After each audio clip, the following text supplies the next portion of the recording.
قد تكون من أغرب القصص التي وقعت أثناء بل قبل اجتياز الامتحانات، حينما سرق طالب حافلة نقل جماعي للتنقل بها إلى مركز الامتحانات ونقل زملائه معه، لكن النهاية كانت صادمة ومأساوية للجميع. بعد الأنترو فابقوا معنا، بل هيا بنا.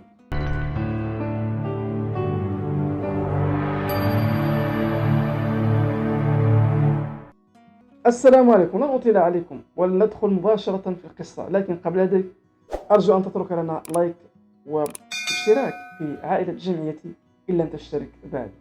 قصة واقعية فريدة من نوعها، تلك التي وقعت بجنوب إفريقيا.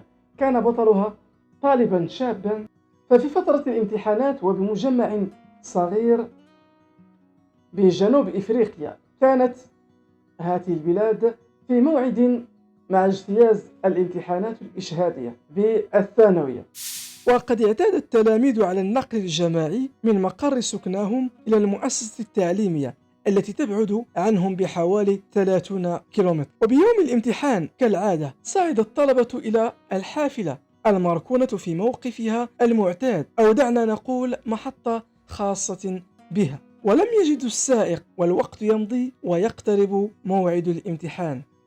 موقف لا يحسد عليه، الوقت يمر والضغط يزداد على التلاميذ في الحافلة.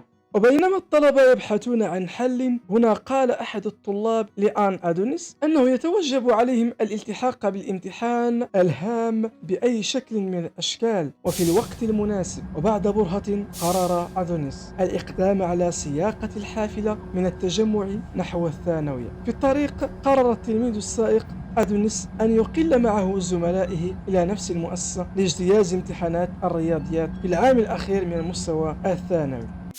والحافلة في الطريق أوقف ضابط في شرطة المرور الحافلة، وأغرم السائق السارق $360 أمريكيا غرامة لعدم حيازته رخصة القيادة، وهو البالغ من العمر 20 سنة.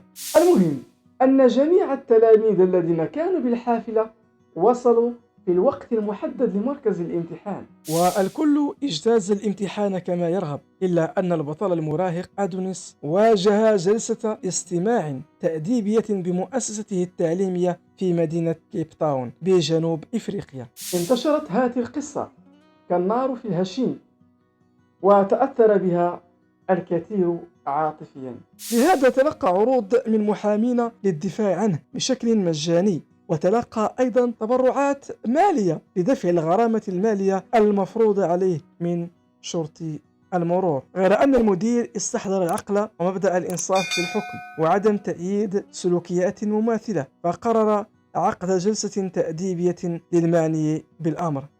انتهت القصة وخلقت في نفوس ساكنة جنوب إفريقيا ككل صدى واسعا، وتعالت إلى السطح حكم الضرورات تبيح المحظورات، أو بتعبير آخر الغاية تبرر الوسيلة. وأنت أو أنت ما رأيك عن هذه القصة؟ وهل فعلا الغاية هنا تبرر الوسيلة؟ اتركوا لنا التعليق رجاء. شكرا لأنك تابعت الشريط للأخير، ممتن لك على ذلك وعلى تفاعلك الإيجابي. في الفيديو المقبل سنتطرق إلى تاريخ ابتكار الامتحانات، بعبارة أخرى متى ابتكر لأول مرة الامتحان، ومن الذي ابتكر هذا الامتحان الذي أصبح يقلق ويزعج العديد من التلاميذ والطلبة، خاصة أنه يمارس عليهم ضغوطات متنوعة. شكرا لك، كنت في رعاية الله، وللقاء.